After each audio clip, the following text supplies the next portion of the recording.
Now, the authorities in the Somali region of Ethiopia say their regional president, Abdi Mohamoud Omar, has resigned and handed over power to a new leader. The move follows days of tension after the federal government sent troops to the regional capital, Jijiga, following an apparent rift between local authorities and the national government. This is what the new president of the region, Ahmed Abdi Mohamed, told the BBC.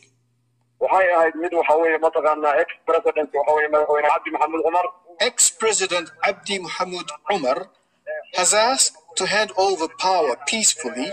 Therefore, the National Executive Committee for the ruling party of Ethiopian Somali region chose a new leader. The former president is healthy and is living peacefully in his Jijiga home, and is still in charge of the Ethiopian Somali People's Democratic Party. Well, the federal government has recently accused regional officials of carrying out human rights abuses.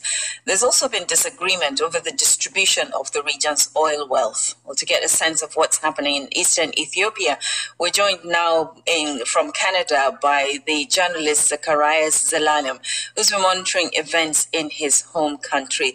Zacharias, thank you for joining us on the program. But first of all, can you tell us a bit more about Abdi Mohamoud Omar? Okay, thank you for having me.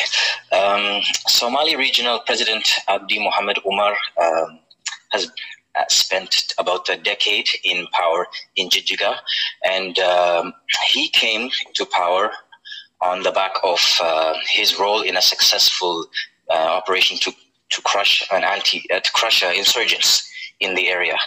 And since then, he has been given carte blanche over the course of the next 10 years to rule as he wishes, with very little respect for the rule of law and for what the Constitution demands. And over the course of 10 years, it's led to a plethora of grievances from the local people who cite endless human rights violations and the depassing of jurisdiction and massacres committed by his local paramilitary force, the Liu Police regional force, which only months ago was told to cease and desist by Amnesty International. Yes, things got so bad to the extent that the federal government actually had to deploy troops in the region, isn't it? And also the timing of now Ethiopia has a new prime minister who is progressive in his thinking and coming up with these policies. So why is this a significant development in that regional politics? It's a significant development because, as you mentioned, we have a new prime minister since April of 2018, and the new prime minister is rode into power on a wave of reform, promising to completely revamp the system. And President Abdi is unfortunately a very open critic of the reformative measures, and there was going to be a clash of two very conflicting ideologies, and the two never got along. They never saw eye to eye, although I must admit I was caught off guard by how things quickly deteriorated into military hostilities over the past 2 or 3 days. But this conflict, this clash of personalities was always going to happen. It was imminent. And it appears to have stalemated for the time being. But, and one of the key issues, of course, is the fact that the region is oil rich, but it also raises issues of the complexities of Ethiopia and the powers of regional and central governments in terms of how the federation is made up.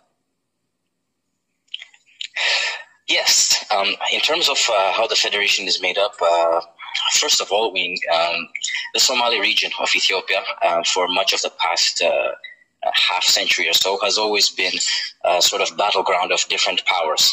So even now, currently, Jijiga was the battleground of the new administration and the outgoing administration that left power in April.